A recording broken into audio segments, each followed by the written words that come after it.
Hello everyone, my name is Christopher. It seems like a lot of people have no idea how Overwatch 2 ranked system works. It is completely unpredictable and makes you miserable because before we had a transparent Overwatch 1 great and fair SR system where you would immediately get rewarded or punished based on the result of the game.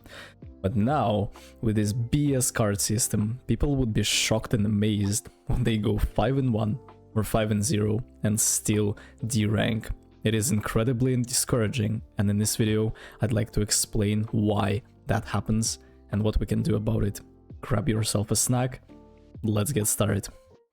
The MMR system hasn't changed a bit from Overwatch 1 because, frankly speaking, they just cut the 6th player and called it Overwatch 2. Developers just added cards to make people play more and grind ranked harder, because how can you go to bed if you are one win away from getting that sweet rank up that you've been dreaming about for ages?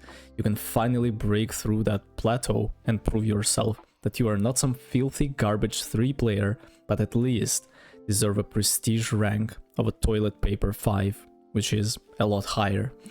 And all of that just to see your rank go from garbage 3 to plastic 1 after your 5-0 flawless card.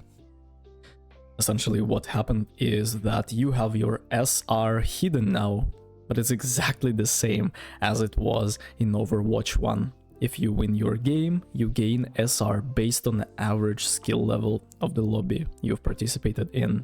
And the same is gonna happen if you lose.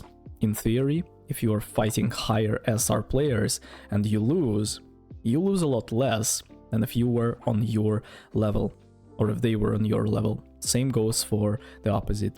If you know that you will 100% win against the lower ranked opponents that Matchmaker somehow got in a game with you, these lower level opponents know that you will 100% win against them, and Matchmaker knows that they know that you will win against them. And I feel like it tries to balance things out, so you will gain less SR for that W, although you have to fight as hard as you would in equally skilled lobbies, because you have to carry 4 of your idiots that are clearly have no idea what to do.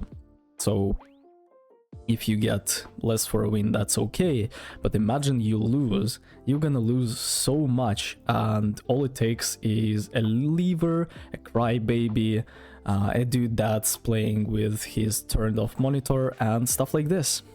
And what might seem as a very balanced system turns into a complete garbage, especially when it comes to games where you are up against a very obvious Smurf player who is infinitely stronger than everyone in the same lobby. He has 100 hours in a game and his win rates are above 80%. Imagine a professional fighter with 7 years of experience and 1,000 hours of practice, sweat, blood and tears pretended to be an amateur like dude and just beating the guys in a small tournament. Very fair and extremely fun. And on top of that, you have this stupid thing saying that you are, let's say, 25% better than everyone else in that division that you are currently in. And that's as fake as a 2D anime girls when it comes to your real display of strength and domination in Overwatch 2 hierarchy. You only understand that when you reach top 500 and can finally see with your 2 own eyes how pathetic, weak, and miserable you are as a player. The difference between rank 300 player and rank 10 is as big as the difference between a very small rock and a huge mountain. But for some reason, developers are so sorry for crybabies who can't handle the truth with numbers, so they created the visibility of greatness, the visibility of domination. Look, I'm better than 86% of everyone in Diamond 3. Yeah, but you are still Diamond 3. At the end of the day, if you want to have a rough estimate on when you will rank up or D-rank, you have to treat each game as 25%. You won a game with Diamond 3 25%, now you will roughly be at 50, depending on the circumstances. So in order to rank up from 0, you need to go 5-1 or 5-0, but there is a catch. If you are playing in a group where people are significantly lower than you in terms of their rank, you will get less SR, but easier lobbies to play in. This is exactly why some top 500 clowns are playing with friends that have GM3 and GM4 accounts to abuse the dump system. You get a bit less SR, but games are infinitely easier. So if you look at top 500 leaderboards, 20, 30, 40% of them are abusing that thing. When we talk about 5-0 and 5-1 D-rank phenomenon, there are a few obvious reasons for that. And reason number one is that you haven't played recently and your rank decayed.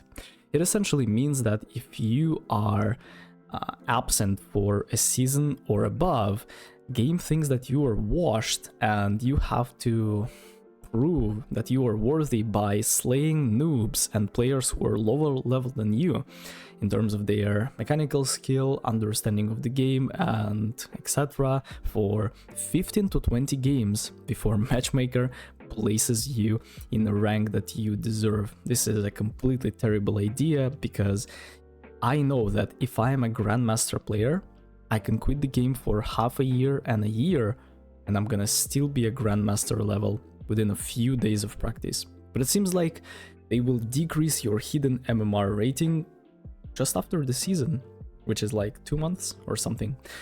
That's a great way to discourage players who wanted to come back to Overwatch after the new patch. Maybe they thought something is gonna get better and finally Overwatch is great again. Poor souls, they are not ready for the heavy reality check that Blizzard developers have been preparing for them this whole time.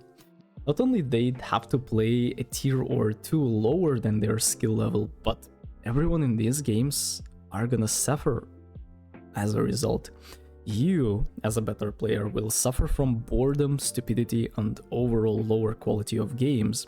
Inevitable feeling of being helpless, because as a higher level player, you will be placed in lower level teams and expect to carry them.